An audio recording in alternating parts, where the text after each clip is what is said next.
You ever wake up feeling like you've been powerbombed through your mattress? Yeah, me too. And that's why we drink Strong Coffee Company, the only coffee enough to cut a promo before sunrise. It's got caffeine, collagen, MCT oil, basically everything but a folding chair. Use the code PEDIGREE at strongcoffeecompany.com for 20% off. Use the code PEDIGREE at strongcoffeecompany.com for 20% off your order. Strong coffee for mornings that hit harder than your stepdad's finishing move. Maddie and Steve, they set the stage. From classic bouts to the modern age. Every slam, every story, every legacy comes alive with Wrestling Pedigree. So tune on in, the spotlight's bright. The ring is ready on this podcast night. It's Wrestling Pedigree.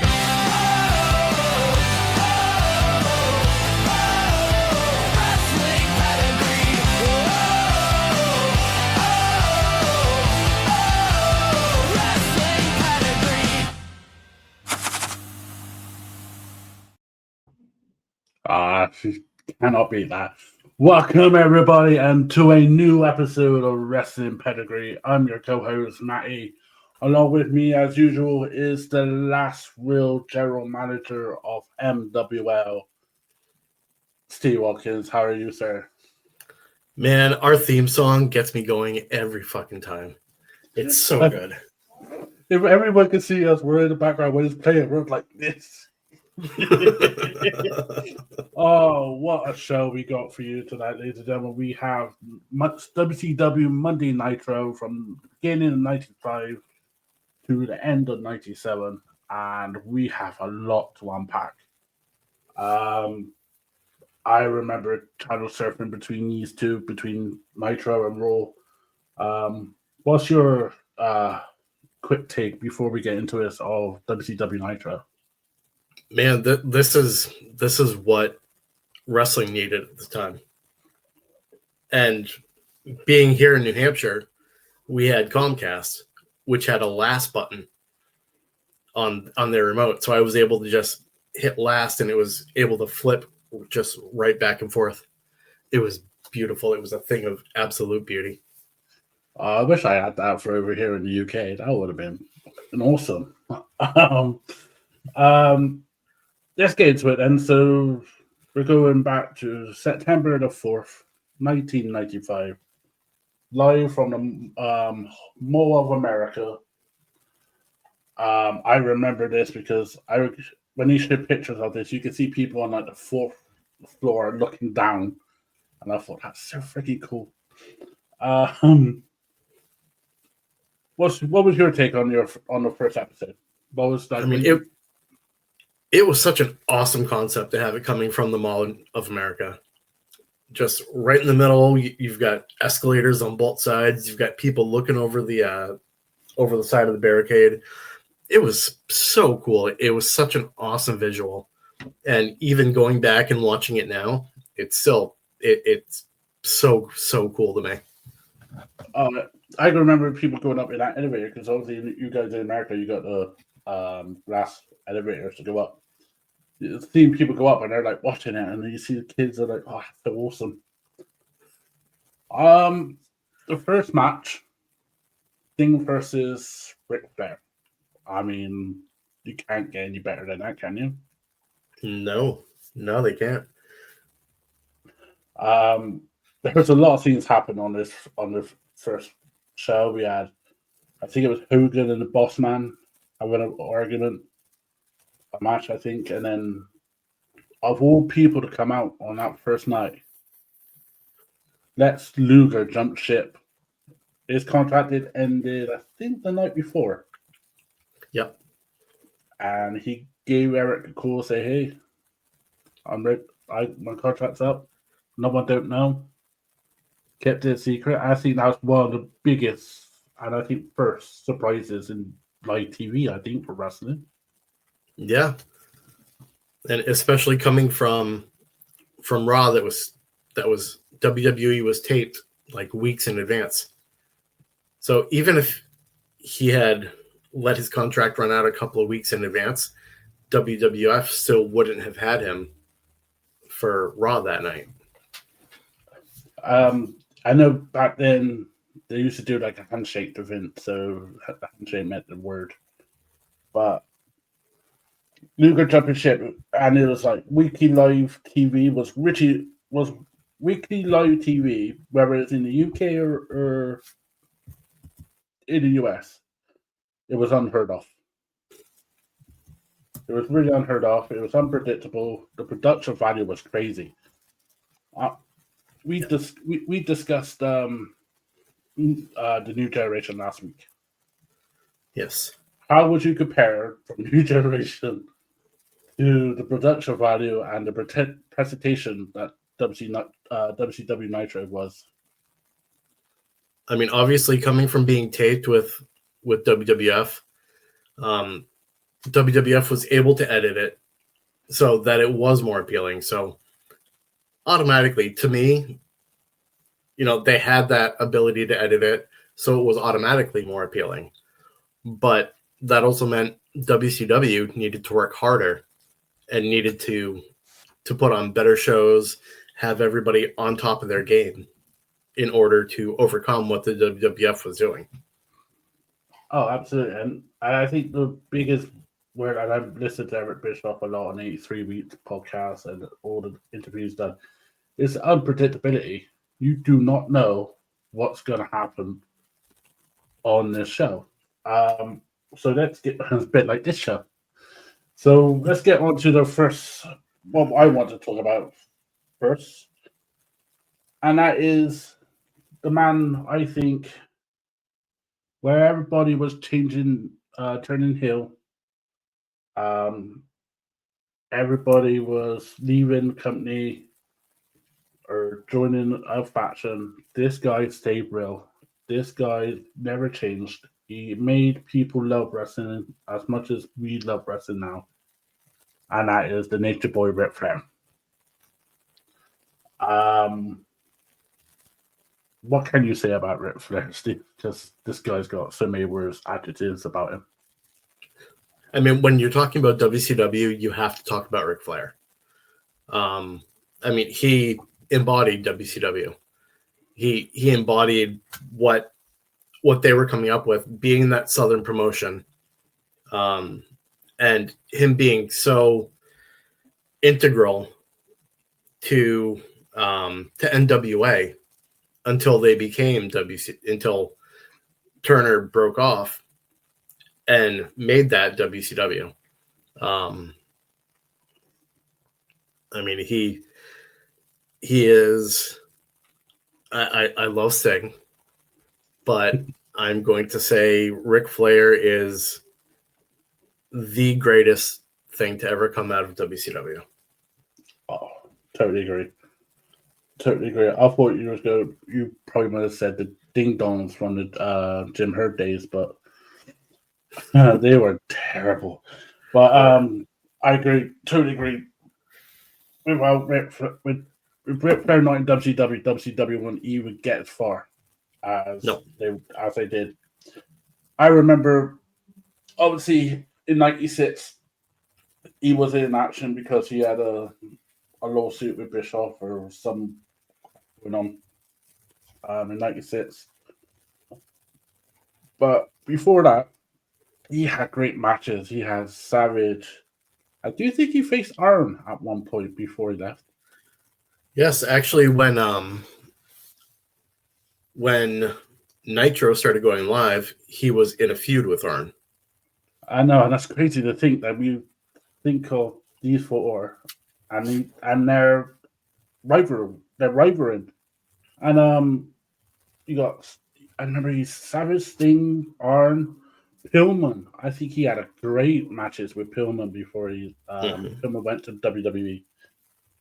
Like so much great matches before he went. And obviously when he came back, I don't know. I think was it '97 or '98? But when it was the big return, that was crazy. That was a massive pop. Yeah. Is there any matches stand out in that between those 2 hours? 2 hours, 2 years. That you think, wow, that Sting match was that Ric Flair match was amazing. I mean, every match that he had against Sting, his match against Arn, it wasn't the greatest match, but it was so cerebral, and I loved that. Obviously, his match against Hogan, that's something that the wrestling world always wanted to see. Yeah, totally agree. His match, I agree with you. This match against Sting, even though it came out before the match started on the first Nitro, it was still like a really good match. And when we get to 98 to 2001 ending, I think that's going to be a crazy, because they started Nitro, they closed Nitro. Yep. And I can't wait to talk about their feud during that period. Do you think Ric Flair gets as much credit in WCW as he should, or should be more? Should he?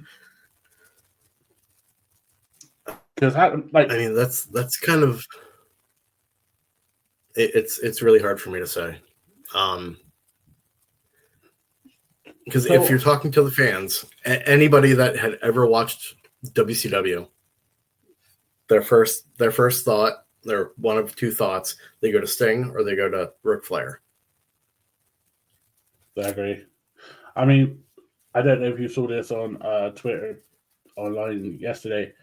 Someone put out, I think it was Wrestling 80s and 90s profile. They put out a Mount Rushmore of WCW, and they really put two up, and they debated who the other two would be.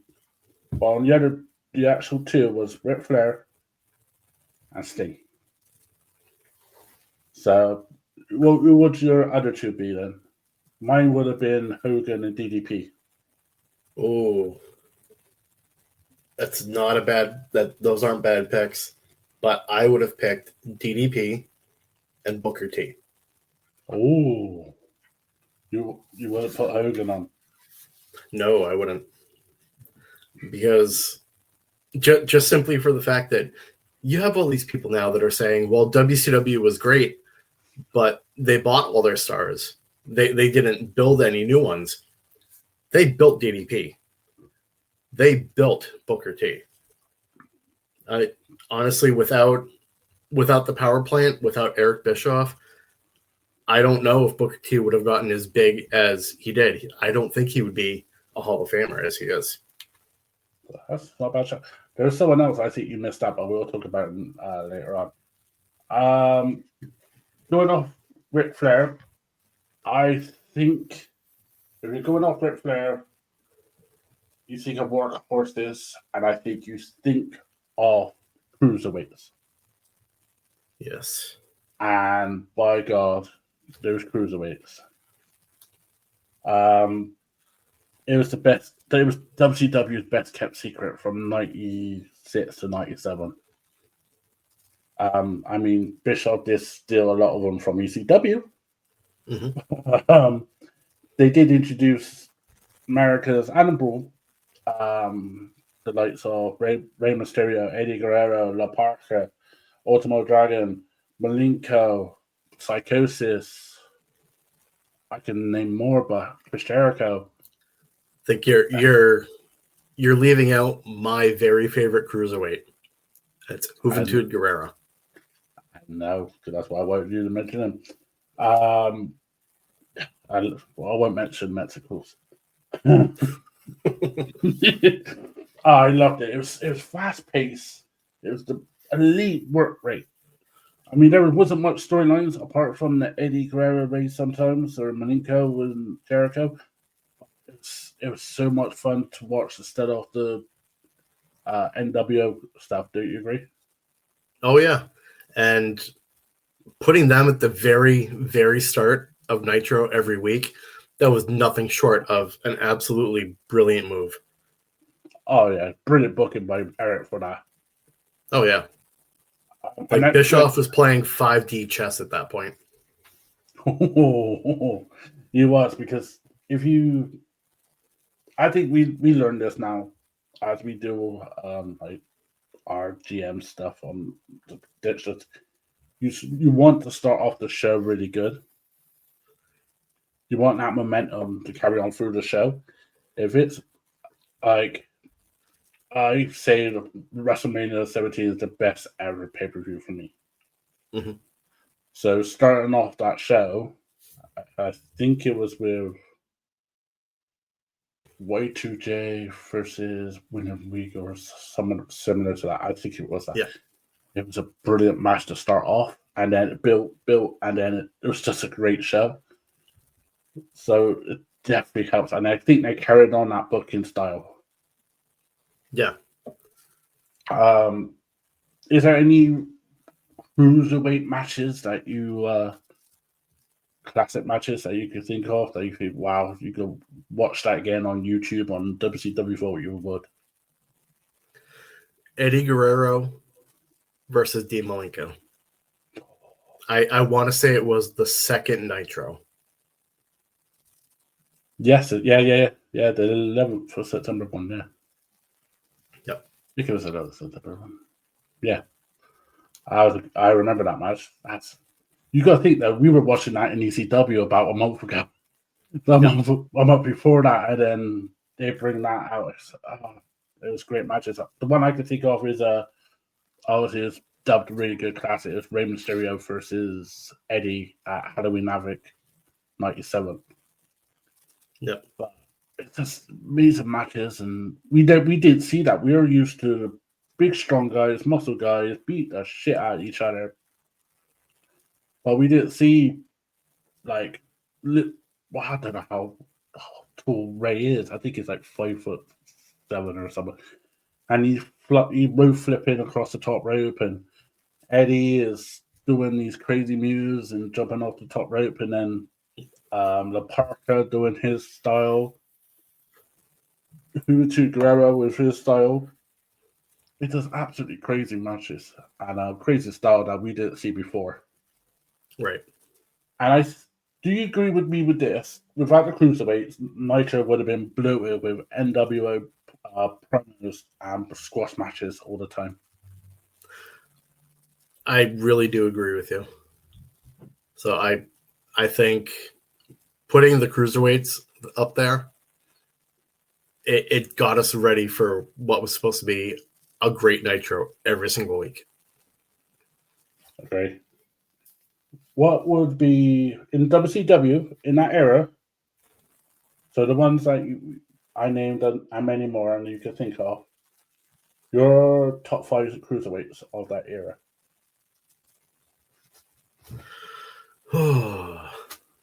Rey Mysterio, Juventud Guerrera, Of course. Dean Malenko, Chris Jericho, and Psychosis. Yes.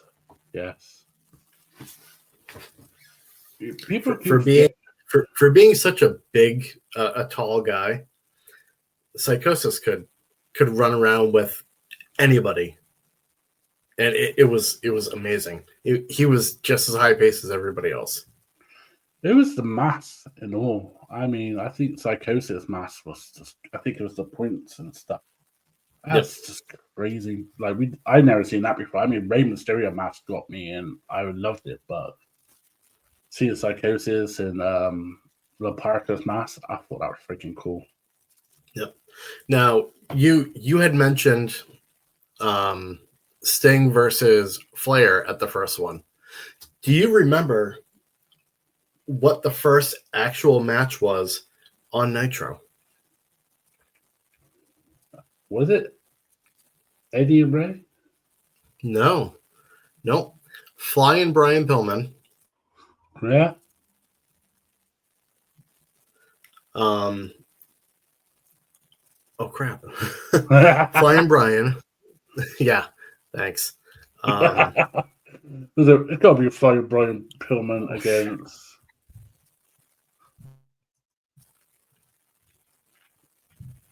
Gotta be. Oh my Oh, god.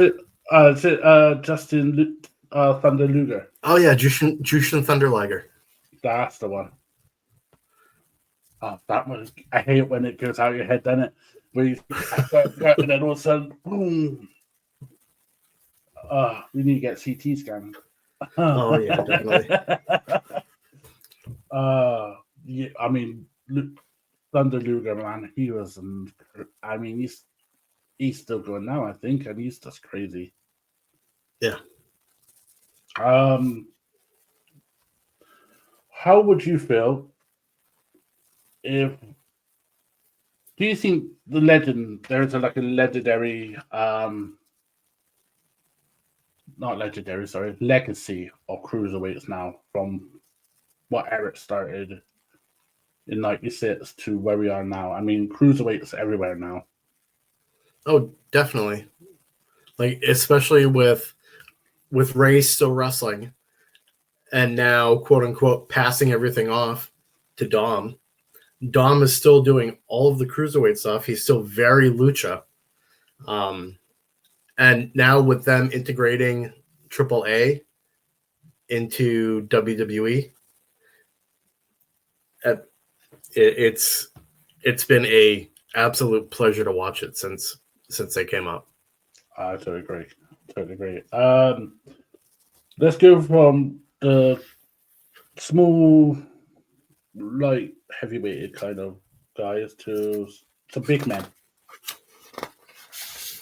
And I mean some big men. Yes. Outsiders. Yes. So we got, I think it was May 96. Scott Hall shows up, walks through the crowd, interrupts a match, gets abandoned. He wants a mic, and he's full WWEF gimmick. Yep. Razor Ramon gimmick. What did you feel when you saw that? What was your reaction? As soon as he said, "You know who I am, but you don't know why I'm here." Now, obviously, we hadn't seen the stuff from the curtain call. So I was like, "Holy shit! Razor Ramon is in WCW. Why? He doesn't have a contract with WCW. Why is he on WCW TV?" Of course, let's see, I was 12 years old at this point. I didn't know any better. But being little preteen Steve, I was like, this is amazing. And then, give it a couple of weeks, Kevin Nash shows up. I'm like, it's Big Daddy Cool. I was flipping my lid, dude. I was freaking out. You know what was so good about? You know what's so good about that was there was no dirt sheets ready that we could get hold of, especially not in the UK. I don't know about you guys. We did have dirt sheets, and I actually had it delivered to my house. It was the Pro Wrestling Torch. Put out by Wade Keller. Yep. And I'm actually pretty sure that I still have some of those really old ones from the late 90s. Yes. Yeah, but over here we didn't have the torch or anything like that. So when I seen Hole coming out, I said, "Where's Razor?" I actually had to check I'm on the right channel. And then when you said know who I am, but you don't know why I'm here. Kayfabe back then, man, was stoned, like it was untouchable. Yep. And then Nash followed, I think, 3 weeks later. And he said, well, this is where the big boys play. And I want to say Great American Bash. This is the first time I ever see someone proper authority, not just like what Vader did to Gorilla Monsoon, but Kevin Nash picking up someone that we all knew Eric was the voice, so he was the man. He picked up I think he powerbombed Bischoff through the tables off the stage. Yep. And I'm thinking, oh shit, we're at war. WWF is coming over. They're going to kick their ass. I can't wait when Undertaker shows up on WCW and interrupts and beats up Hogan and stuff like that. I'm like, oh. What was your take on the Outsiders before Bash at the Beach? I thought it was awesome. It was brilliant. It was two guys that I absolutely loved coming over to WCW, to the competition, and trying to take over. And you know what happened from then? It hooked me every single week. Like, I was a WWF diehard. This got me watching WCW. It was a planted seed, wasn't it? Yep. Yeah. And let's go to Bash at the Beach in '96. I think it's the Outsiders and their third mystery guy against the Man Called Sting, Randy Savage, and Lex Luger. Yeah. I'm thinking, right, why are they 2-on-3? Why is it 2-on-3? What's going on? Where's the third guy? Because as a kid, you're thinking, all right, and the guy chickened out there, just the three WCW guys are just going to beat the shit out of these two, and then it's on. I'm thinking, all right, shenanigans. Here comes Hogan.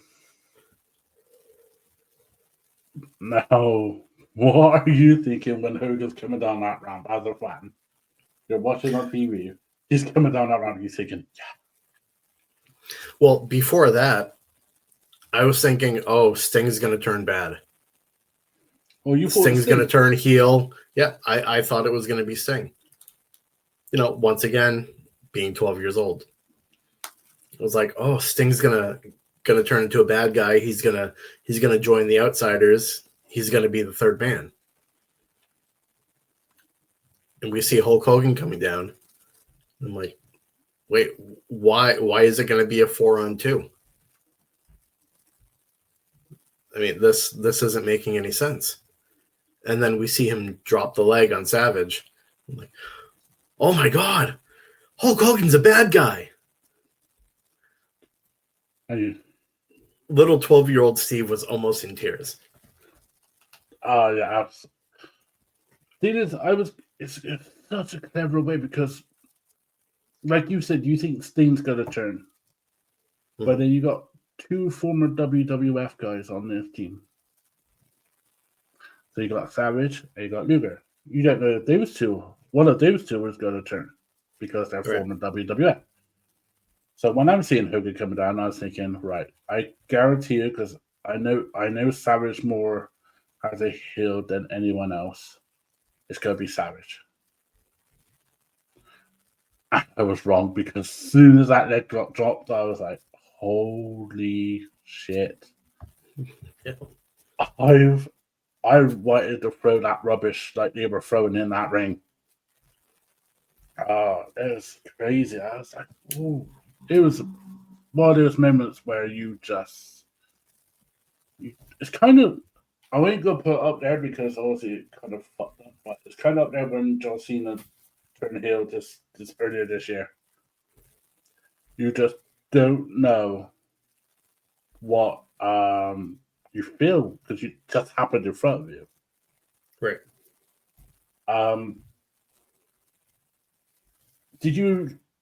Do you remember the interview after when Mean Gene came down? Yep. And someone threw something right on Mean Gene's nose. It's just crazy to see the rubbish, wasn't it? It was like loads of rubbish in the ring. People shouting, like swearing at them. The next night, all hell breaks loose. Yes. And the weeks after, what is any moments of you think of NWO when they're against WCW? You think, holy crap, this is a war. The parking lot brawl. I know you and I were talking about this the other day, but yes. I still watch it and I laugh every time Nash picks up Rey Mysterio and throws him into the trailer. Yes, and we found out something that Nash said. I think it's Nash said on the interview a couple of weeks ago. Was that Ray wanted him to throw him through the window? He was like, "Yeah, but you might miss and get injured." It was so realistic, though. Yeah, it was so realistic.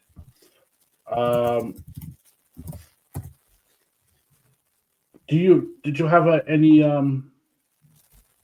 NWO shirts? Also, I got some here, but do you have any NWO black and white shirts and stuff like that? Oh yeah. Yeah, I've still got my black and white. I've got a red and black somewhere. I've got my Hogan bandana. I remember one of my friends had the WCW title, and it was clean, so it wasn't nothing on it. He was so obsessed with NWO, he took a spray can out of his dad's garage and sprayed NWO on his WCW title. Oh, beautiful. His dad went mental, but then when he saw what they were doing on TV, he was like, "I'll allow it." It did take realism to a whole new stage, didn't it? Oh yeah, because like you said before, kayfabe was alive and well then. They were definitely blurring the line. Yep. Do you obviously we're a positive kind of podcast here, but do you think early momentum was huge? But do you think did it slowly become too much? Slowly. I think altogether they added too many people. They made the NWO too big. I think it helped a little bit when they broke it off into Hollywood and Wolfpack. But even then, I think everything kind of centered around the NWO. Oh, absolutely. And I think NWO made WCW cool, but they also made it a bit lazy, like for everyone. So like everyone wanted to join, but no one stood out. Right. So if you had, I always say a faction, it's like 5 people. So we know the 3, which is the Outsiders and Hogan. Who would have been the other 2 NWOs out of their roster that you would have put in there to make it the ultimate NWO? Savage. Yes. And Syxx. That's your ultimate 5. Yep. Crazy enough, that's mine and all. Because people forget about Syxx, but before his neck injury, he was brilliant. Oh yeah. When he came in and he's there sitting on a chair and they're filming him and he's doing this. Then you had Ted DiBiase. Then you have Virgil. Then you have Scott Norton. Then you have Scott Steiner. Scott Steiner in NWO was freaking good. Oh yeah. That brought him to a whole other level. And I know I said they would stand out, but I think he was one of the ones that brought him out of his shell, and then he became a brilliant heel. Yep, and the same could be said for Buff Bagwell. Yes, Buff the Stuff was brilliant. Yep. And I'm just thinking about what Buff was doing back then, and him and Savage and Steiner just teaming up and beating the shit out of people backstage. Yep. And then I think it's Steiner beating up someone and Buff doing this like he does. And I loved it. It was brilliant.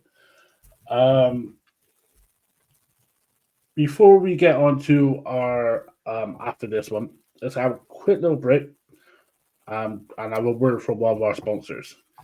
Last night you were the champ. This morning you're crawling into the bathroom like you just took a chair shot to the liver. Time to tag in Le Cure, the undisputed hangover recovery heavyweight. Packed with site stuff like DHM, B vitamins, and ingredients you can't pronounce, but your liver will love you for it. Pop a gun, me, power up, and stop waking up like a jobber. Go to lecure.com, use the code PEDIGREE, and you get 20% off your order. That's right. Go to lecure.com, use the code PEDIGREE, and you get 20% off your order because legends don't puke. Yeah, they don't. There's someone that did not puke, and this guy, well, if you mention NWO to him, he might puke, and that is the man they call Sting. Yes. So from 95 to 97, Sting started as the beach blonde with the color, with that shirt that Steve's wearing. If you're listening to this on a podcast, he's got American, I think it's a Great American Bash kind of Sting. Yeah, this was actually the 1990 Great American Bash. Yeah, that's brilliant. I love that. Brilliant t-shirt. Unfortunately for me, I just got Top Guy from Ad Freeze. Literally just going generic. What was your take from before Sting went like to the dark side? What was your take on Sting's run before then, like from 95 to early 96? Sting's time before he eventually turned into the Crow, that he became so famous for and became so over for. Being the Beach Boy, I mean that was what WCW needed at that time. They needed the big colors, they needed the big moves, they needed the big personality. Then, Lex Luger comes back, and Sting kind of starts to question everything. Like with the NWO forming, does Luger have something to do with this? Sting very, very slowly starts to change his look. He goes from the bleach blonde to brown, stops dyeing his hair, which he stopped dyeing his hair now, and it's it's very white.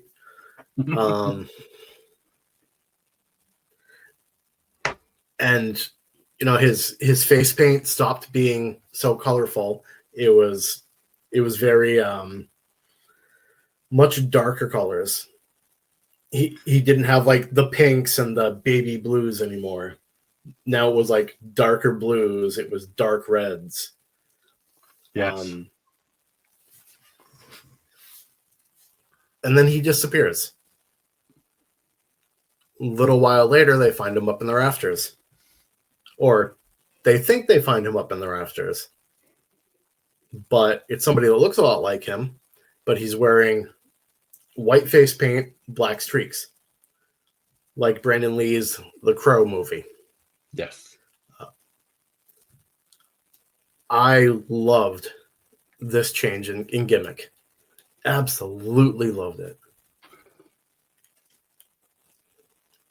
I think the no talking, the no wrestling, just his presence. Mm-hmm. Like you said, he's in the Masters. I think he was up there for a whole year or over a year until it built up to, I think it built perfectly until Starrcade 97, which unfortunately we're going to go into that in a minute. But it's just the build up. It was just like, they had the fake Sting, didn't they? Yes, they did. They had Jeff Farmer dressed up just like Sting. But you could tell it wasn't Sting. Stevie Wonder could tell it wasn't fucking Sting. But yeah, because they were, I think it was something to do with Let's when it started. It was like, oh god, Sting turned on Let's, and then it all started.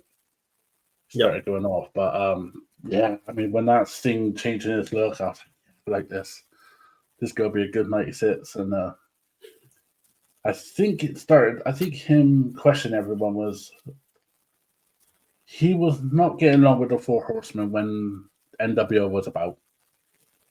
And he, like you said, he was questioning everything, and he hit WCW, he hit NWO. He was literally just after himself. What is your take when it's built perfectly like it was until Starrcade '97? What's your take? This is gonna be fun because we haven't talked about this before. What's your take on the Starrcade '97 and what happened after? It was oh god. Can we talk about something else? Unfortunately not. Oh damn. I mean, leading up to it, having Sting defeat Hollywood Hogan at Starrcade '97, that's something WCW needed to keep that storyline going. Oh yeah. I think if Sting had come in, NWO gangs up on him, Hogan beats him, storyline's over. And we see Sting in a matter of months up in New York. Oh, that is a cool. That's a good shoot. A bold statement. That is a good shoot.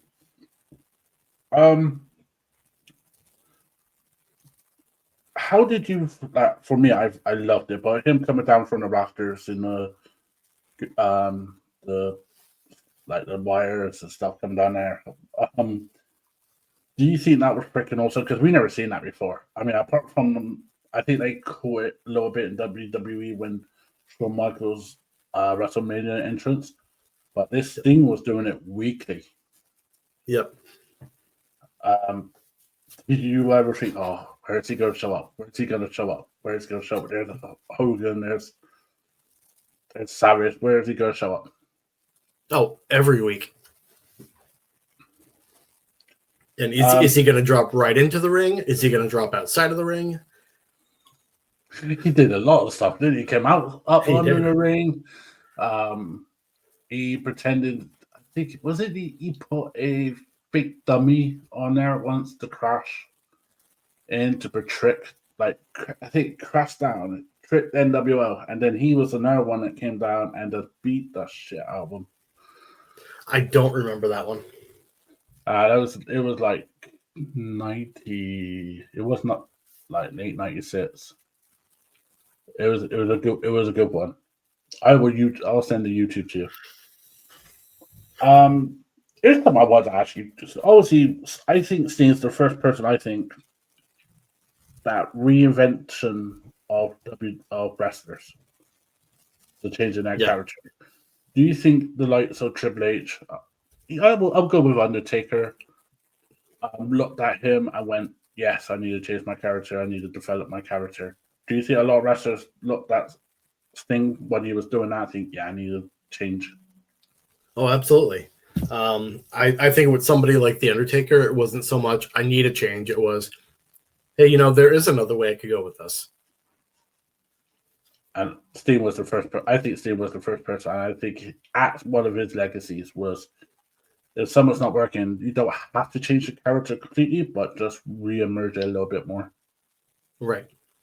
And I think Triple H is a really good example, from being a blue blood to then go and reinvent himself as the Game. Mm-hmm. I think that's a great example. So I think Sting definitely started that run. Yeah, and with Triple H, it was brilliant because it didn't happen all at once. It was a gradual thing. Oh, yeah. Even when he started being called Triple H, he was still showing a lot of the Hunter Hearst Helmsley character. And eventually he just evolved. That's the word for it, evolved. I think this thing evolved. I would say Hogan involved in that. With Starrcade 97, it was perfect build up until the shit payoff. God, it was a shit payoff. You can hear all the stories from 83 Weeks, Eric Bischoff, or all the WWE documentaries and stuff like that. Do you think, obviously, we're going to cover 98 to 2001 on another episode, but do you think that was the start of the decline of WCW by then? I wouldn't really call it the start of the decline, but it did show signs that, hey, things might start going down soon. Oh, yeah, definitely. I think Sting proved that you don't need a 10-minute promo to get over. Yep. I think his silence could be more powerful than shouting. Absolutely. And I go with Sting versus I know we're not 98 yet, but Sting versus Brett was a really good match also. But his matches from 95 and 97 and the 97 was brilliant. However, there was a particular person that debuted late 97, I do believe September 22nd, 1997. Yeah. And I knew you were going to bring him up. And that's why I left him off of my Mount Rushmore. So the only reason why I see you gave the reason why like homegrown talent you put on there is this guy was in the power plant. This guy played. I know he played for Atlanta Falcons, but Goldberg. Yeah. 22nd September 97 debut. No nonsense, no backstory. Just squashed everybody from the beginning. Who was his first victim? His first victim was Hugh Morris. And what was your take on Goldberg when you first saw him? Holy shit, this guy is huge. And he is running through a great wrestler. Like, Hugh Morris, as we came to learn, wasn't the nicest person. But he knew how to work. And him working with Goldberg on Goldberg's first televised match, I think that really helped to shoot Goldberg to the moon. Oh, yeah. And jackhammer and spear equals instant star. Yep. And that jackhammer is the coolest move that I had seen at that point. Probably still one of the coolest moves that I've ever seen.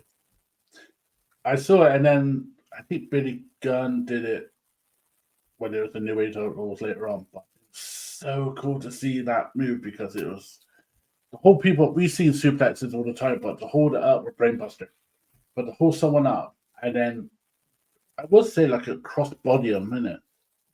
Yep. I mean, I love that. It was just such a great finisher. And not only that, but he would hold them up and like really hold them up, and he'd be able to walk around with them until he just decided, okay, it's time. Do you think his jackhammer on Hogan when he won it in Atlanta, or him doing it to the Giant? Would you say which one's the best one? Oh, definitely him doing it to the Giant. I mean, a 7-footer, and he weighed heavy. Yeah, I want to say he was about 530 pounds at that point. Yeah, because when you're getting paid millions, you don't really need to, and you're only working, 30 minutes a week? I mean, you just sit back and enjoy the beer and food and do your work. Goldberg was over with the crowd fast. I mean, he was a legit athlete, but he was a believable killer, don't you think? Oh, absolutely. Obviously, the famous streak. We'll talk about that when we do the other episode. Do you think 97 was like a starter pack for him? I mean, built up, did not talk to anyone. And do you think he was the answer to Austin for WCW? I really think he was. Not only was he the answer to Austin, he was also the answer to Hulk Hogan. I didn't think of that. I was thinking Austin, but I didn't think of Hogan. Yep. I would say Goldberg was WCW's answer to Austin, just without the mic for a while. Right. That didn't matter. He didn't have to talk. He come out.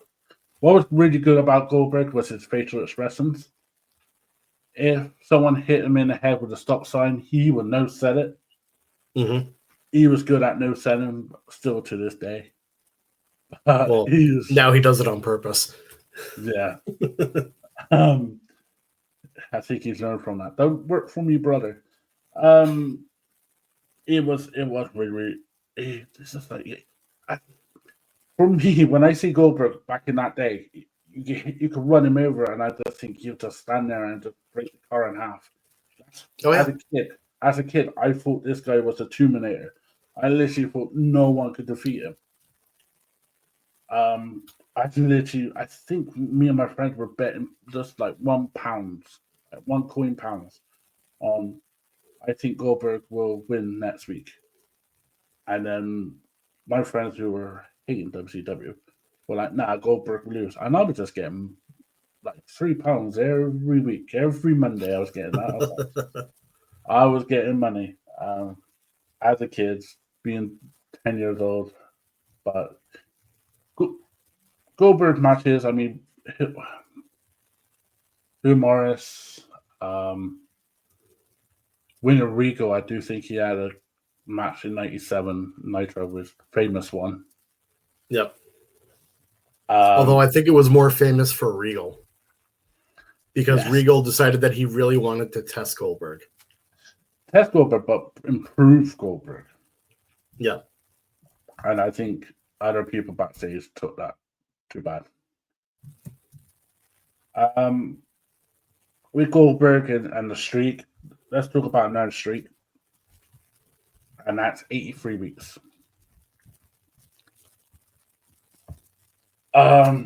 We do like technicalities here. We do like the backstage of it.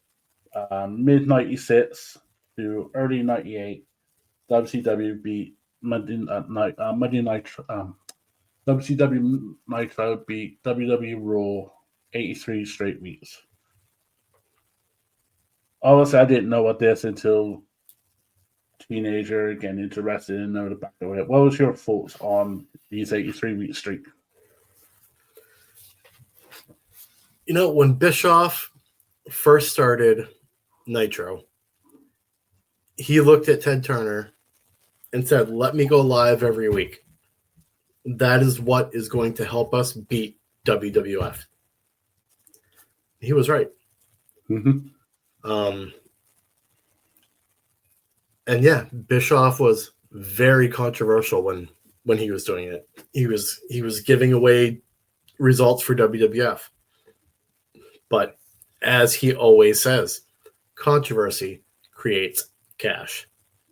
Absolutely. He lived by that. It made plenty of cash for him. It helped WCW beat WWF for 83 weeks. It helped make him a multi-millionaire. It helped bring plenty of money to Turner. And I wish that he had been able to duplicate it with TNA, to be honest. They did try. They went Mondays, didn't they? Yep. But there's not much money in there was for Ted Turner's. Nope. With the NWO Heat and the Nitro live format and the Star Power, it was unbeatable. Absolutely unbeatable. We did the New Generation last week on our episode, and we were talking about gimmicks. So we were talking about cartoon gimmicks. Do you think anywhere apart from Undertaker and like the new ones, any of those cartoon gimmicks or any of those, what we were talking about, like the Plumber, Isaac Yankem, and that. Do you think any of them will work on that Nitro? Absolutely not. Absolutely not. That is why WCW were so far ahead, and Kit until it had to take really drastic action from WWE. What do you think was a turning point of the 83 weeks?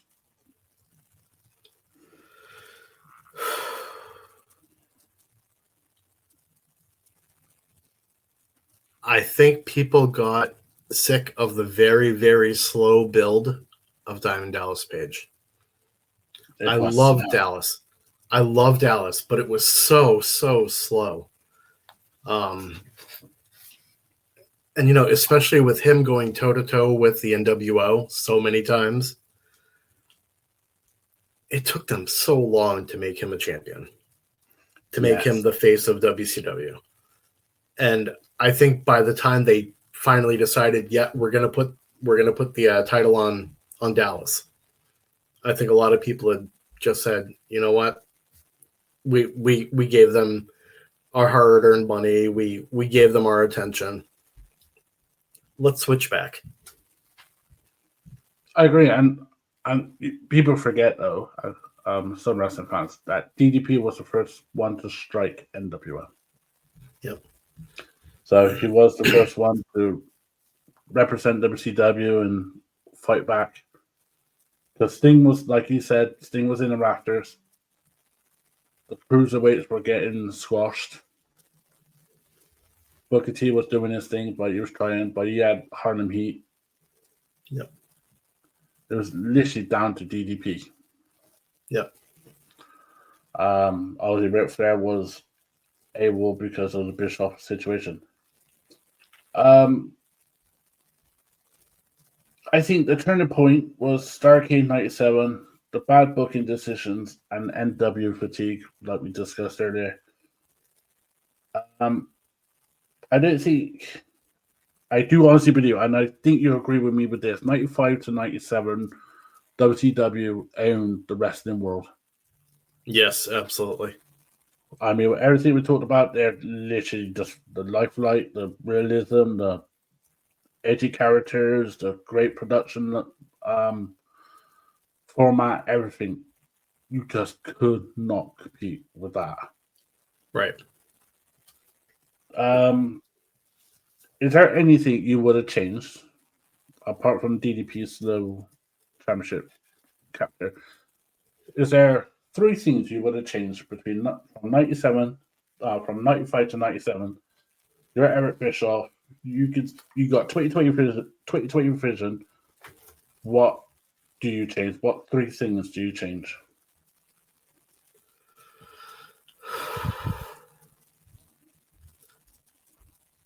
I don't think I have Hogan as a third man.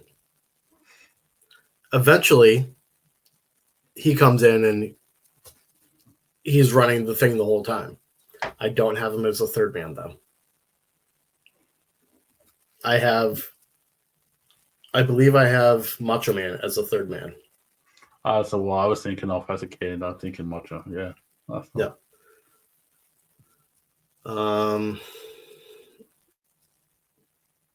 Put a rocket straight to Chris Jericho. Yes. Like they definitely promoted him. They let him promote himself. Stick a rocket right to him. Send him all the way up the ranks. Before you say your third one, can we just talk about the list that he was doing, like the 1,000 moves that he was doing on that Nitro, and they went to outbreak, and he's coming back and he's still saying it. Arm bar. He's going alphabetical, so he's got orange. The 3-handled, moss covered, family Gradunzo. And it was like literally just, I mean, back then it was like paper just going all the way. What's your third final thing you would have changed?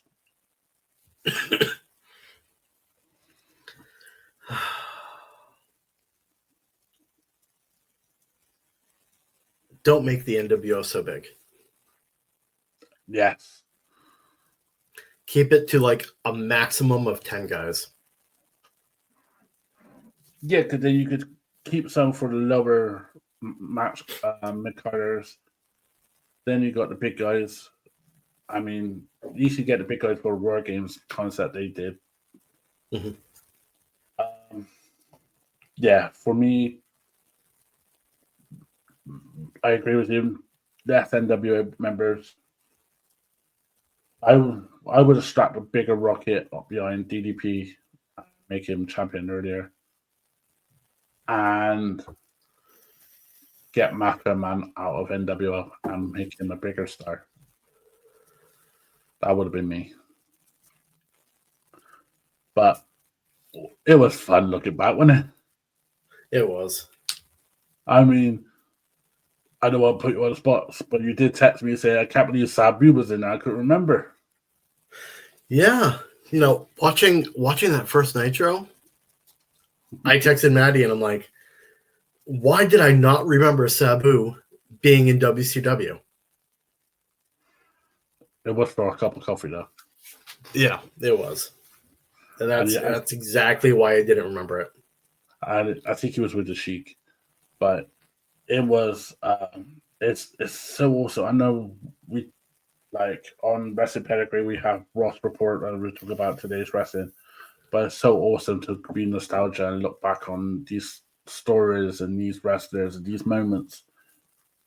And 95 to 97 Monday Nitro for me is a crazy period.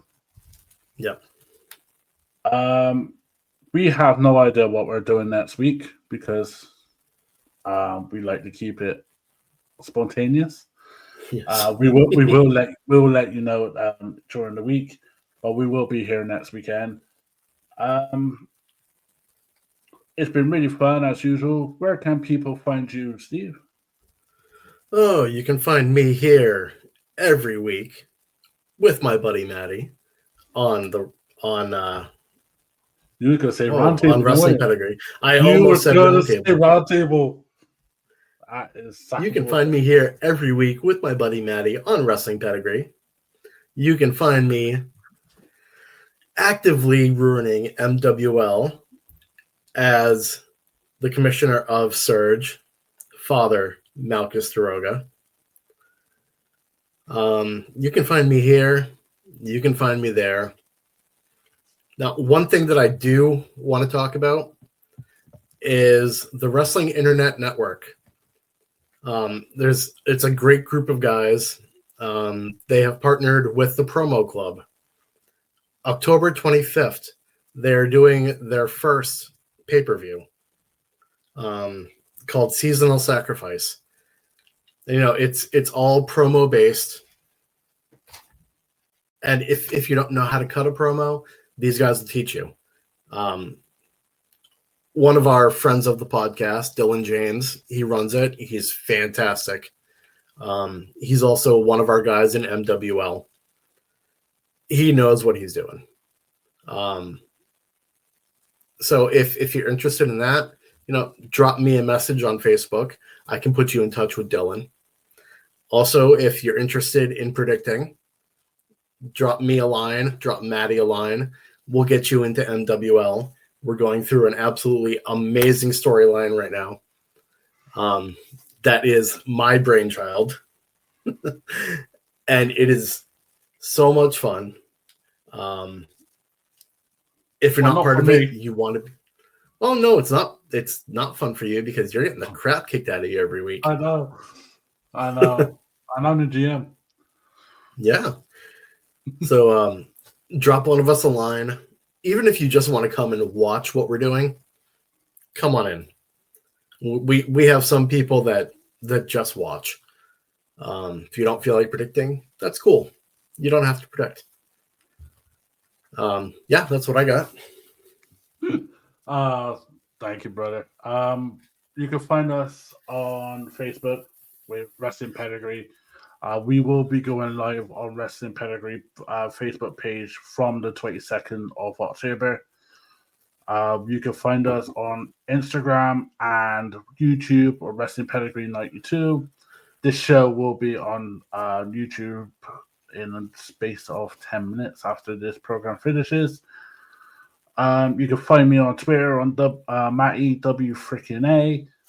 And in the next couple of weeks of episodes, we will have some special guests interviewing, and we'll have some special episodes coming out. So, being in Wrestling Pedigree, if you want to come on and talk about wrestling and shoot shit on nostalgia wrestling or today's wrestling, just hit me and Steve up, and we'll get you on and we'll throw out an episode for you. But we're very positive and we respect everybody's opinions. So before we go, there will be a advert and then going. But from me and Steve, the last real general manager of NWL, thank you for joining us. We'll see you next week and enjoy wrestling. Are your clothes embarrassing your bloodline? Does your closet look like a Mick Carter in sweatpants? Well, fix it with oldglory.com, the only place with enough merch to main event WrestleMania and your cousin's backyard barbecue. Band tees, sports gear, pop culture chaos. They got more heat than a SummerSlam sunburn. Use the code PEDIGREE for 50% off. That's right, use the code PEDIGREE for 50% off and walk into the room like your theme music just hit. Oldglory.com, because real legends don't wear weak t-shirts.